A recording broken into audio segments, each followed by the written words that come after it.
Čau lidi! Dneska uděláme ochutnávku tohohle. Teď takovýho toho chlebíka jahodovou a čokoládovou. Jsou třeboňské a jsou fakt good. Takže ochutnáme nejdřív čokoládu. Takže 3, 2, tak.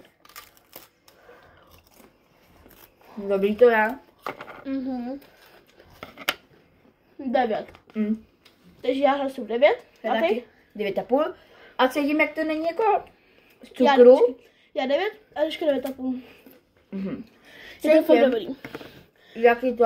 Teď jahodu. A dá to hrozně hezky, poslouchejte. S tím natočím jednou a jsem. Jdeme. Jahodová.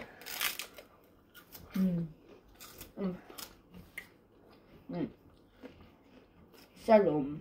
To je takový jahodový bonbon. Určitě to nejsou lidi jahody, to určitě nebudou. Čokoška vyhrála.